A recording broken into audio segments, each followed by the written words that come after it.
My name is Jennifer Thompson, and I live with my 3-year-old son Lucas in a small one-bedroom apartment in Seattle, Washington. I work as a cashier at a local supermarket, my paycheck barely covering rent and daycare for Lucas. My mother, Margaret, lives in a nearby retirement home and has been my rock ever since Lucas's father abandoned us. She adores Lucas, often babysitting him when I work late shifts. One rainy afternoon in early March 2025, I was folding laundry when my phone rang. It was the retirement home. My heart pounded as the nurse explained that my mother had collapsed during lunch and was rushed to the hospital. Tests revealed a severe heart condition requiring immediate surgery, costing $10,000, a sum I couldn't possibly afford. I sat at my kitchen table, gripping the medical bill, my hands shaking while Lucas played with his toy truck on the floor, humming innocently, oblivious to my panic. I had no savings. My credit cards were maxed out, and the thought of losing my mother, the woman who raised me, who supported me through everything, felt unbearable. I thought of my brother, Mark, and his wife, Amanda, who lived in a wealthy neighborhood in Bellevue. Mark is a software engineer, and Amanda owns a boutique clothing store. They have no kids, but live comfortably. Mark loves our mother deeply, often visiting her with small gifts, though he's grown distant from me since marrying Amanda due to our different lifestyles. Still, I had no other options. I called Mark, my voice trembling as I explained our mother's condition and the $10,000 we needed.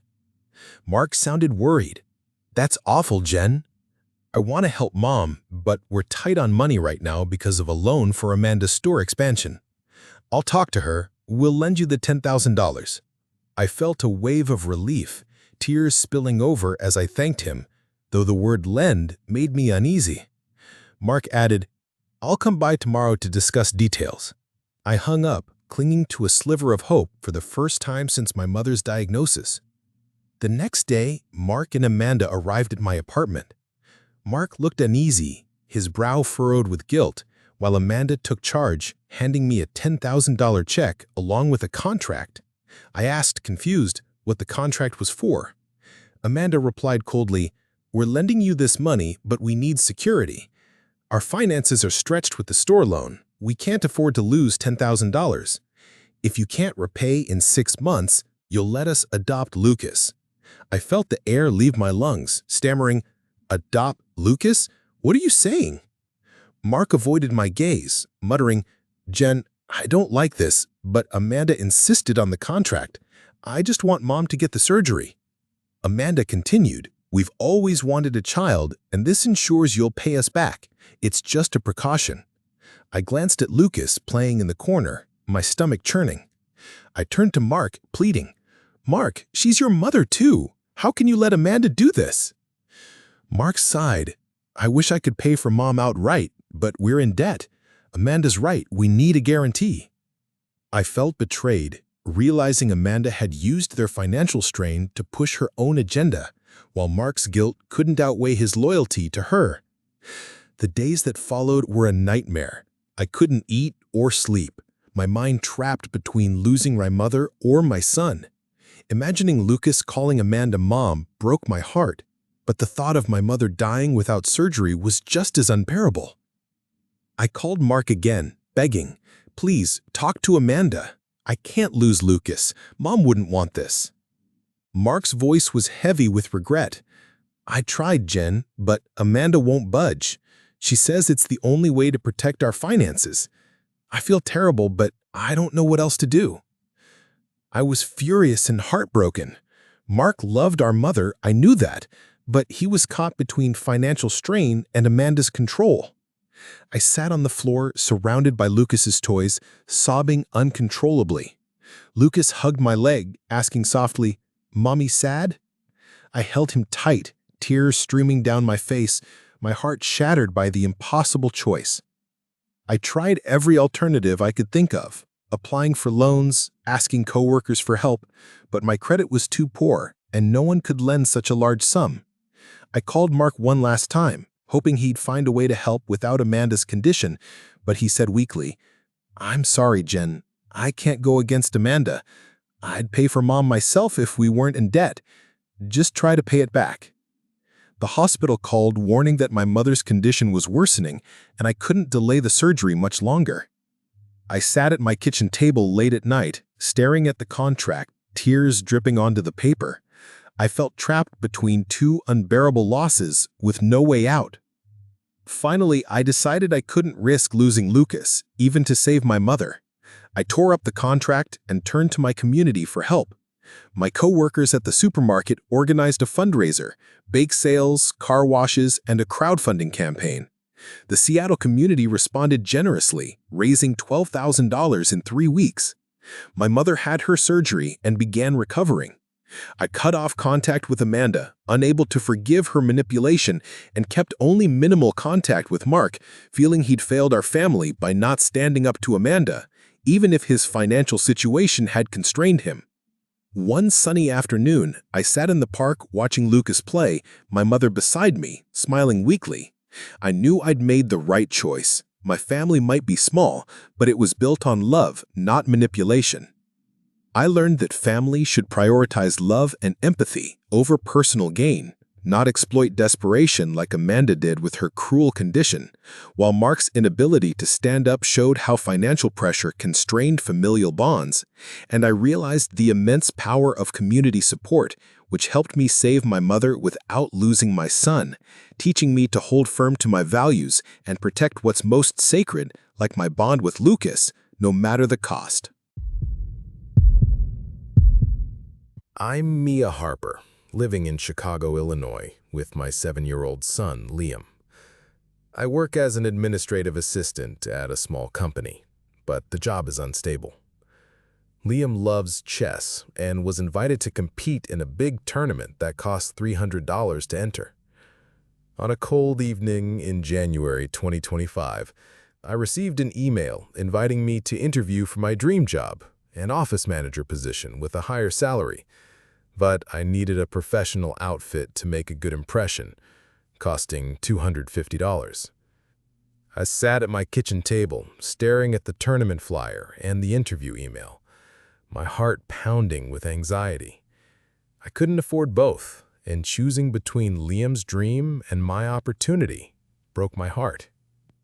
I thought of my coworker, Kate, who's always been friendly and often talks about her love for shopping. I hoped she'd lend me an outfit for the interview. I texted her, explaining my situation and asking if she could lend me one. Kate replied immediately, "Mia, of course. I have the perfect outfit for you. Come over tomorrow." I felt relieved, thinking I could use my money for Liam's tournament fee. I hugged Liam, promising to take him to the competition, feeling like things were falling into place. The next day, I went to Kate's place to pick up the outfit, but she said she'd forgotten and gave me an old, torn one with ripped sleeves, unwearable for an interview. I was stunned. "Kate, I can't wear this.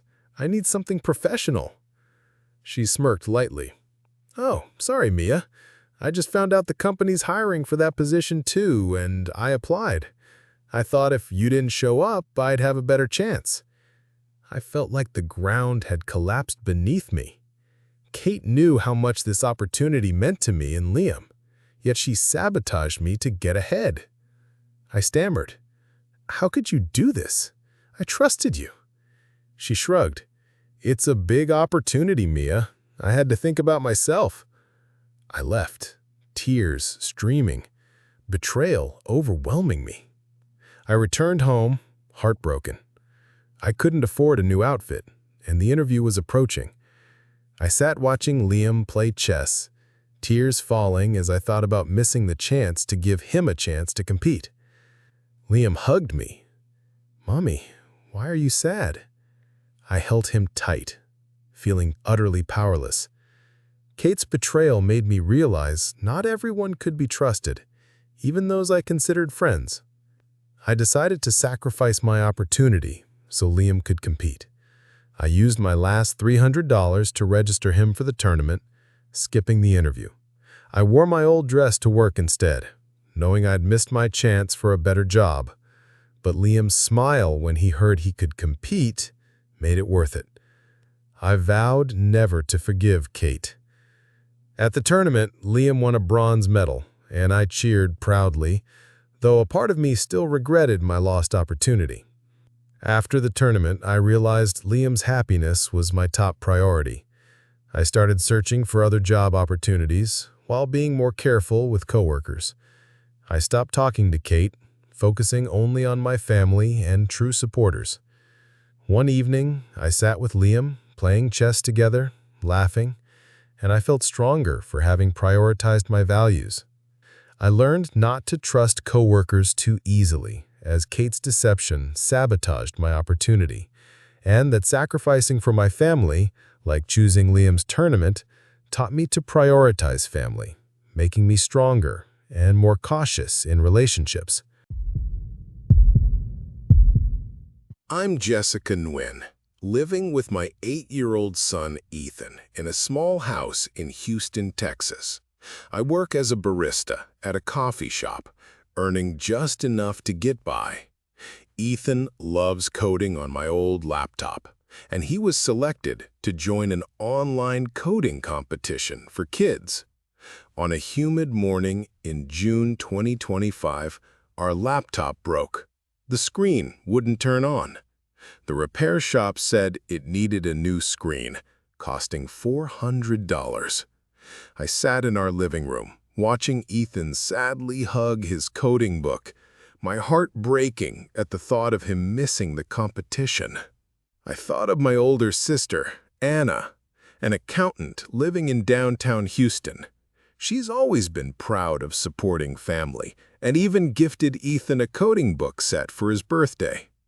I called her, my voice shaky as I explained the broken laptop and Ethan's competition. Anna laughed softly. "Jessica, don't worry. I have an old laptop at home I'm not using. I'll bring it over tomorrow." I felt relieved, tears falling as I thanked her, picturing Ethan excitedly coding again. I hugged Ethan, promising he'd have a laptop soon. The next day, Anna arrived, but without the laptop. Instead, she told me she'd sold it to buy a new designer bag for herself. I was floored. "What do you mean? Ethan needs the laptop for his competition." Anna shrugged.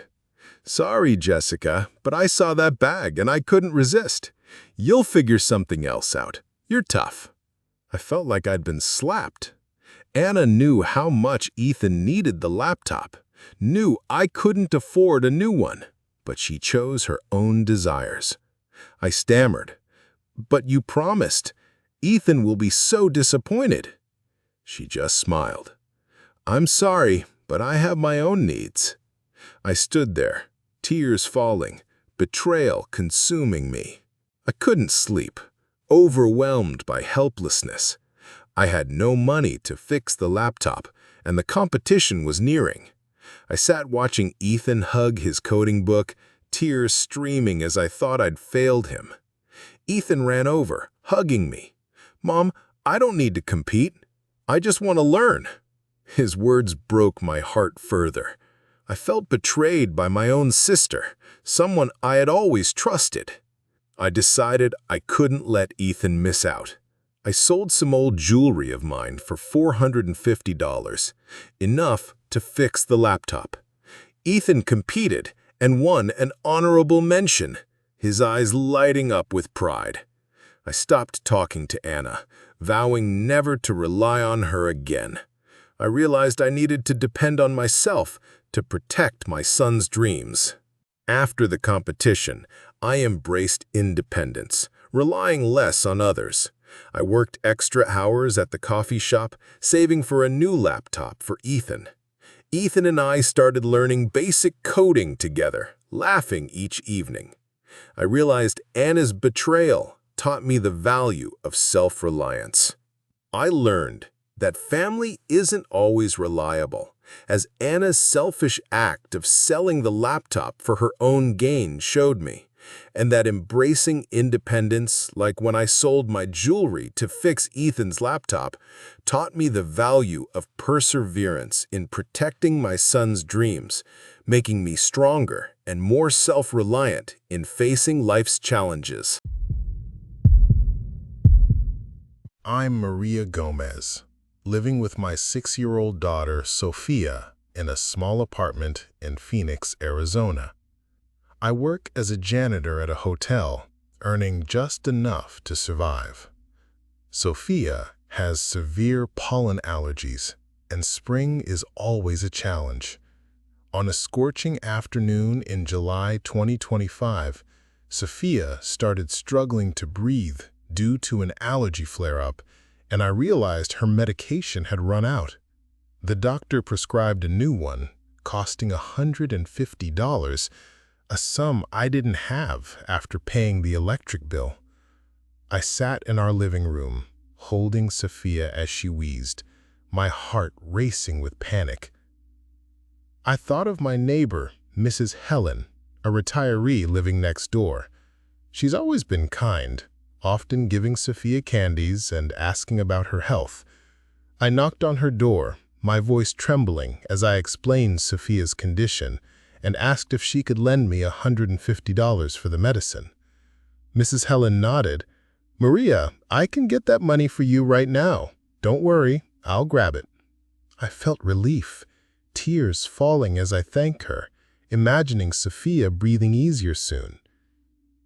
Mrs. Helen came back, but instead of money, she handed me a bag of vegetables from her garden, saying she'd changed her mind. "Maria, I thought you could use these veggies to cook for Sophia. I need the money to buy food for my cats. They're more important. You understand, right?" I was speechless. "Mrs. Helen, Sophia needs medicine now. She can't breathe." She shrugged. "I'm sorry, but I have to think of my pets first." I felt betrayed. She knew Sophia was in danger, and yet she chose her cats over a child's life. I begged, "Please, you promised." She just closed her door, leaving me crying outside. I returned home, feeling utterly helpless. Sophia's breathing worsened, and I didn't know what to do. I held her, tears falling as she whispered, "Mommy, I'm so tired." Her words tore me apart. I felt betrayed by Mrs. Helen, someone I'd thought was a kind neighbor. I couldn't wait any longer. I called my boss at the hotel, asking for a $150 salary advance, promising to work extra shifts to make up for it. My boss agreed, and I rushed to the pharmacy to get the medicine. After a few hours, Sophia's breathing steadied, her smile returning. I stopped speaking to Mrs. Helen, deciding to keep my distance from such a selfish person. I realized I could overcome challenges through my love for Sophia. I started saving for emergencies and planted a small veggie garden with Sophia, teaching her the value of work. We laughed together, and I felt stronger for not relying on untrustworthy people. I learned that not everyone prioritizes the well-being of others, as Mrs. Helen's refusal to help Sophia in favor of her cats demonstrated, and that my love for my child, like when I secured a salary advance to buy her medicine, taught me the importance of being proactive and building security for my family, fostering my independence and resilience. I'm Hannah Lee, living with my 8-year-old son, Noah, in a small apartment in Boston, Massachusetts. I work as a waitress at a diner, earning just enough to get by. Noah loves reading and was selected to join his school's book club, but he needed a new set of books costing $50 to participate. On a freezing evening in February 2025, I realized I couldn't afford the books after paying the gas bill. I sat in our living room, watching Noah read a tattered old book, my heart aching at the thought of him missing out on the club. I thought of my uncle, David, a retired teacher who lives nearby. He adores Noah and often reads stories to him. I called him, my voice shaky as I explained the book club and the books Noah needed. Uncle David laughed heartily, "Hannah, don't worry. I have an old set of those exact books at home. I'll bring them over tomorrow." I felt relieved, tears falling as I thanked him, picturing Noah excitedly joining the club. The next day, Uncle David arrived, but without the books. Instead, he said he'd given them to a friend's son because they needed them more. I was stunned. "Uncle David, Noah needs them for his book club. You promised." He shrugged. "Sorry, Hannah, but my friend's son needed a pick-me-up. You'll find another way. I know you will." I felt betrayed. He knew how much Noah wanted to join the club, knew I couldn't afford new books, but he chose someone else over his nephew. I stammered, "Noah will be so sad." He just patted my shoulder. "You'll manage, kid." I stood there, tears falling. I returned home, devastated. I couldn't afford new books, and the book club was starting soon. I watched Noah read his tattered old book, tears falling. Noah hugged me. "Mom, I don't need the club. I just want to read with you." I felt betrayed by my uncle, someone I'd always looked up to. I decided I couldn't let Noah miss out. I swapped shifts with a coworker to have time to visit the public library, borrowing similar books for Noah to read. He joined the club anyway, and I was proud to see him sharing knowledge with his friends. I stopped relying on Uncle David, choosing to depend on myself for my son's happiness. I realized I could find creative solutions instead of depending on others. I started taking Noah to the library regularly, teaching him the value of sharing resources. We wrote our own story together, laughing each evening, and I felt stronger, unaffected by Uncle David's betrayal. I learned that family doesn't always put your needs first, as Uncle David's decision to give away the books Noah needed showed, and that finding creative solutions, like borrowing books from the library, taught me the value of resourcefulness, strengthening my bond with Noah through shared experiences and making me more confident in my problem-solving abilities. I'm Olivia Brown, living with my 9-year-old son, Ryan, in a small apartment in Los Angeles, California. I work as a receptionist at a dental office, earning just enough to survive. Ryan loves basketball and was selected for his school's team, but he needed a new uniform costing $100. On a sunny morning in May 2025, I realized I couldn't afford the uniform after paying the water bill. I sat in our living room watching Ryan practice shooting with his old ball, my heart aching at the thought of him missing out on the team. I thought of my cousin, Michael, a basketball coach who lives nearby. He adores Ryan and often teaches him shooting techniques. I called him, my voice shaky as I explained Ryan's team and the uniform he needed. Michael laughed heartily. "Olivia, don't worry. I have an old uniform from my team that'll fit Ryan. I'll bring it tomorrow." I felt relieved, tears falling as I thanked him, picturing Ryan beaming on the court. The next day, Michael arrived, but without the uniform. Instead, he said he'd given it to another kid on his team because that kid had more potential. I was stunned. "Michael, Ryan needs it for his team. You promised." He shrugged. "Sorry, Olivia, but I had to prioritize my team. Ryan will figure something out, right?" I felt betrayed. Michael knew how much Ryan loved basketball, knew I couldn't afford a new uniform, but he chose his player over his nephew. I stammered, "Ryan will be so disappointed." He just patted my shoulder. "You'll manage." I stood there, tears falling. I returned home, devastated. I couldn't afford a new uniform, and the team practices had started. I watched Ryan shoot hoops, tears falling as I thought I'd failed him. Ryan hugged me. "Mom, I don't need the team. I just want to play with you." His words broke my heart further. I felt betrayed by my cousin, someone I'd trusted. I decided I couldn't let Ryan miss out. I hand-sewed a simple uniform from old fabric. Not fancy, but enough for him to join the team. Ryan played, and I was proud to see him smiling on the court. I stopped talking to Michael, choosing to rely on myself for my son's joy. I realized I could create joy for Ryan with my own hands. I started learning to sew more, making clothes for Ryan, and taught him the value of effort.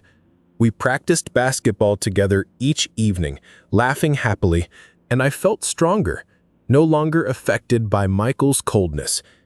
I learned that not everyone values your child's passions, as Michael's cold choice to give the uniform to another kid revealed, and that my own effort, like sewing Ryan's uniform, taught me the importance of creating happiness through hard work, deepening our connection and empowering me to rely on my own capabilities rather than others.